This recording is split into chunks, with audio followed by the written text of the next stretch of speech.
So as I was looking this week at Jonah and Mark, it was very clear to me that these two call stories were differently similar and similarly different.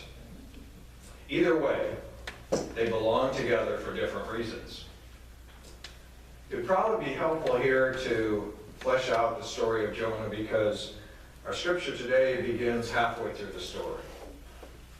So you may have noticed, as I was reading it, it said, and God spoke a second time to Jonah.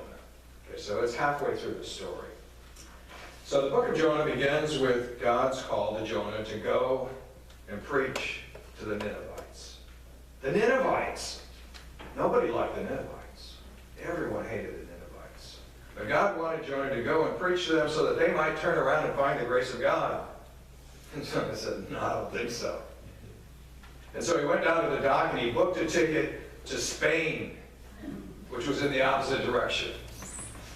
Yeah, that'll show God, won't it? Well, as they went out, a storm came up. The boat was rocking back and forth. Everyone was afraid for their lives, and so they knew that someone on board had made God angry.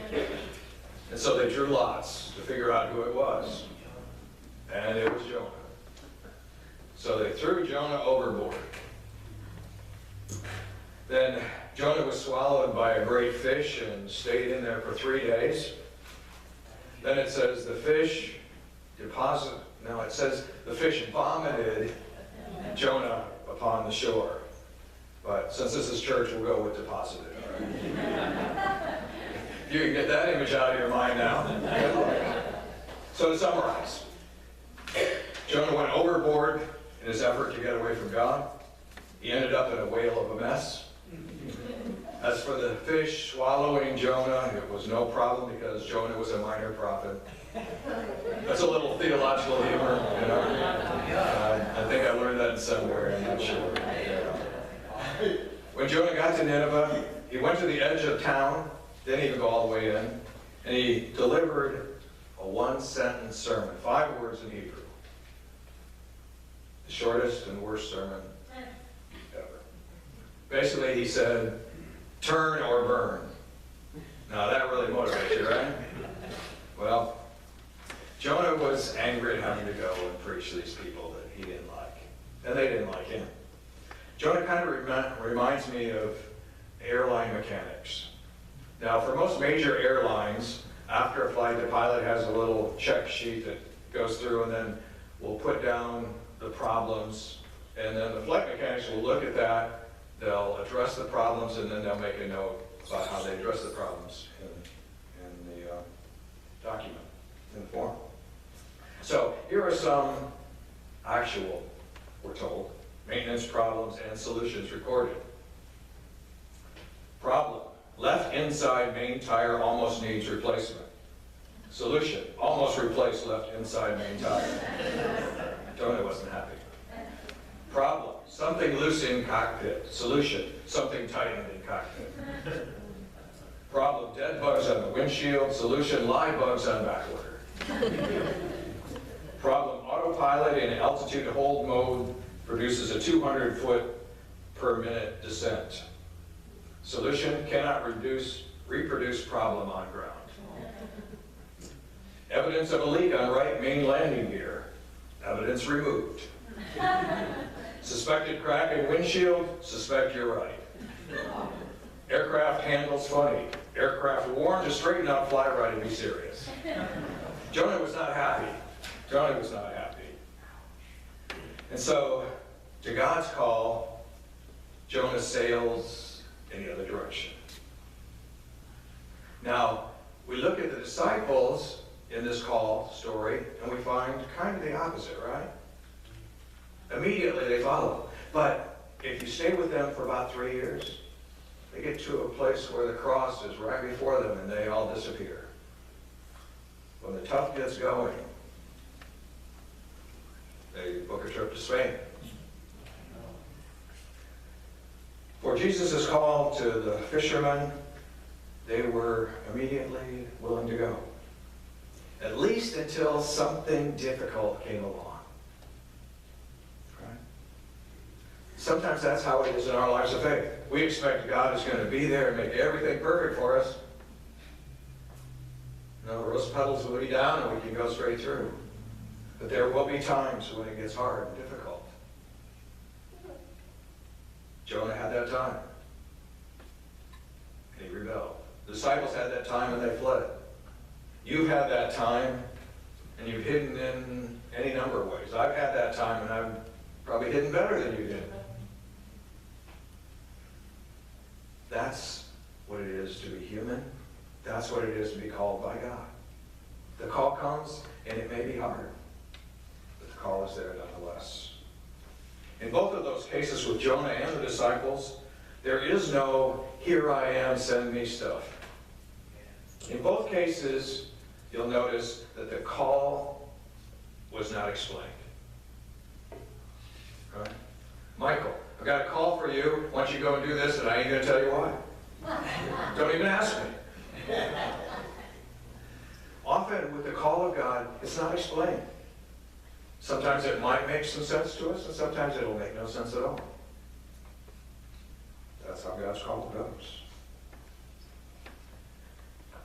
As Mark puts it, 2 fishermen, Jesus, follow me, case closed. That's the Gospel of Mark. Mark is the briefest of the Gospel, and you just get the basics. 2 fishermen, Jesus, follow me, case closed. Think what Mark could have done with a good course in creative writing.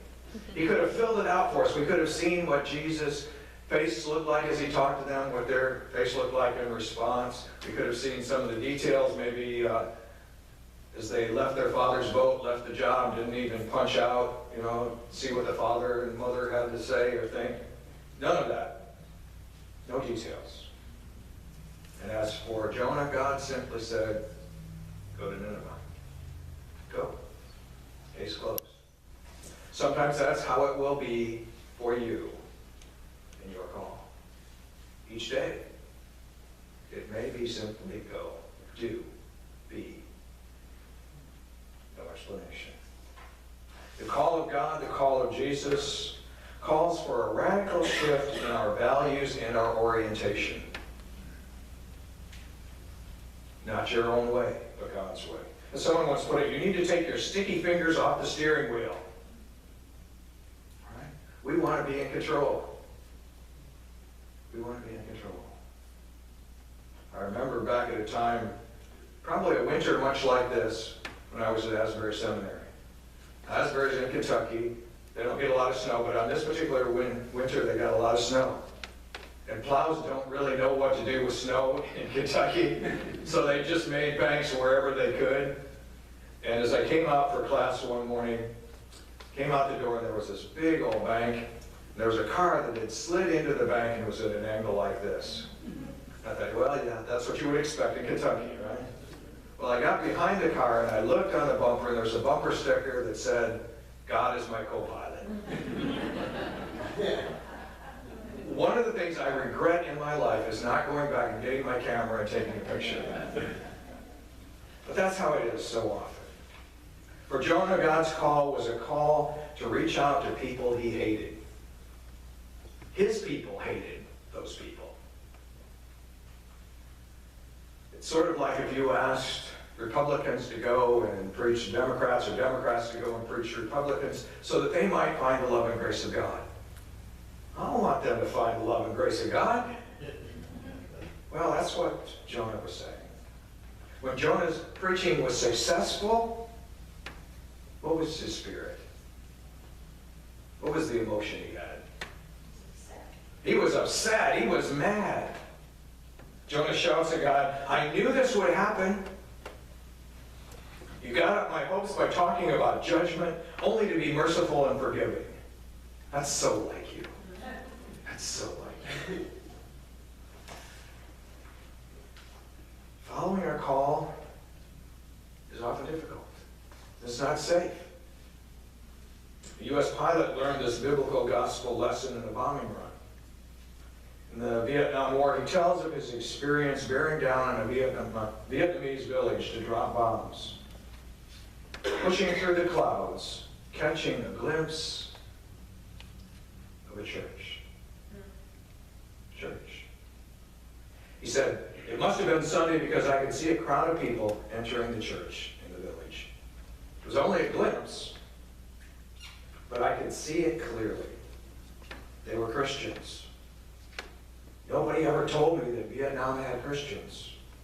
It could have been my hometown, my Catholic church. They looked just like us. They worshiped the same way we worship. Nobody told me. Nobody told me. God's call is often difficult. The status quo and judgment have never been the call of the gospel. God's never going to call you to do the same thing the way it's always been done. When you get a new pastor, don't look for the status quo. Don't ever say to them, the previous pastor, the knucklehead, never did it that way. God never calls us to the status quo. That's not the way of the gospel. And God never calls us to judgment of other people. That's not the call of the gospel. We have great power as we follow the call. Peter Marshall said, church members in too many cases are like deep-sea divers, encased in suits designed for many fathoms, marching bravely to pull out the plug in the bathtub. God's call is more than that. The truth of the matter is, we can't follow the call and be safe. Okay? But God never says be safe. Your mother may have said that, but God never said that. My safety I leave with you. No. No, my peace I live with you. A few years back, president of San Francisco Theological Seminary, Donald McCullough, wrote an article called The President's Perspective. It was in the seminary magazine, which is called The Chimes. He wrote, when asked what was the best part of being a seminary professor, I sometimes reply with only half my tongue in cheek, sailing on the San Francisco Bay. Other things about my job provided pleasure, of course, but it's hard to top being on a reach toward the city with a 25-knot wind blowing through the gate. The lee rail under the water, whatever that means, and 2 or 3 seminarians on board. Keeping the boat on its feet takes concentration, to be sure. But we usually found time for conversation. They would tell me about their classes and the calls they hope to receive, and I'll tell them about my experiences as a pastor. Sometimes I think it's the most important work I do, he said. But there's always some awkward moment as we set out from Sausalito. The students, most of whom have never been on a sailboat before, are ignorant of certain time-honored rules of the water. Their innocence, though, does not relieve my embarrassment. When in a spasm of goodwill, they commit the unpardonable sin of waving to motorboaters. There's something mildly charming about this mushy liberalism, I admit, but nautical orthodoxy must be upheld. So my earnest lecture concerning the difference between halyards and sheets comes to an abrupt halt when I sermonize about a basic principle on the life of the water. Sailors never wave at motorboaters. He said, my mind flashed back to a time when my daughter was small. Her little face was like a pink bump in the middle of an orange life jacket. She said, but Daddy, are motorboaters bad? Are they evil? Are they bad people? No, honey, they mean well. Their hearts are in the right place. They like to be on the water after all. And anyway, God loves everybody, so we should be kind to them.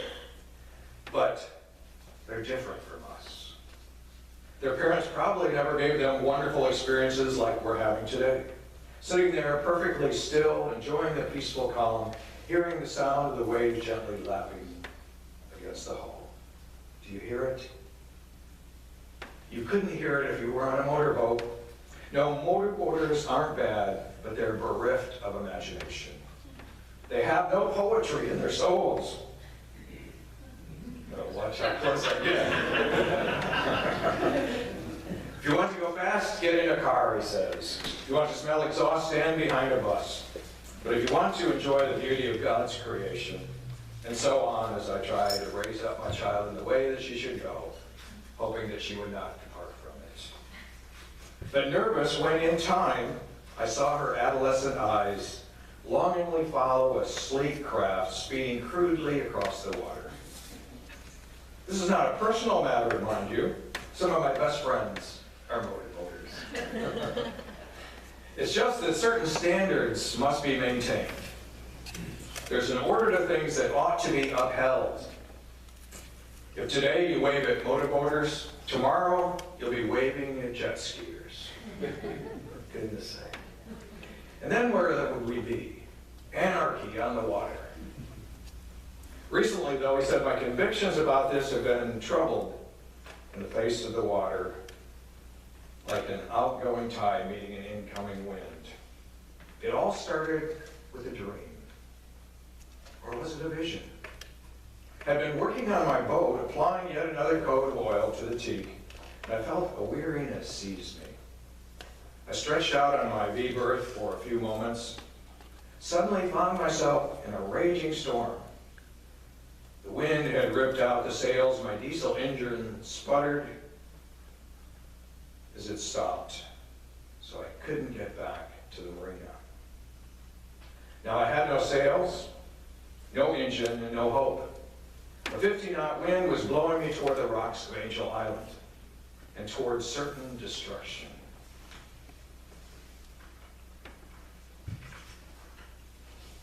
Then I saw, through the spray of an angry water, another boat, a big power boat with what must have been twin diesel engines working in perfect harmony, moving steadily through the storm. It was within hailing distance and it could rescue me, so I hollered for help, waving furiously till my arms hit the top of my V-berth, and the pain mercifully delivered me from my nightmare. Was it just my imagination, he thought?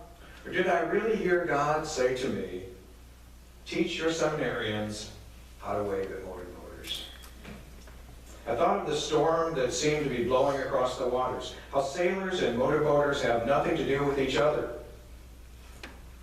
It's nothing personal, of course, but each wants to maintain certain standards. How the storm rages because of the wind, the spirit. Then I tried to picture what it might look like if sailors and motorboaters and even jet skiers started waving to one another. What I pictured, I think, was not anarchy, but something like what the Bible calls the church. Who are those we don't want to wave to? Who are those who are different? The call comes to the disciples. Leave your everyday, all figured out lives behind. The call comes to Jonah. Leave your hatred, your exclusive God behind. The call comes to a seminary president. Teach your seminarians to see all people as God's people. The call of God comes to you, and to me. Leave your everyday lives behind. Leave the safety of your habits. Leave your hatred behind, your judgments too. Teach others to find God's mercy and forgiveness. Teach others to see all people as God's people.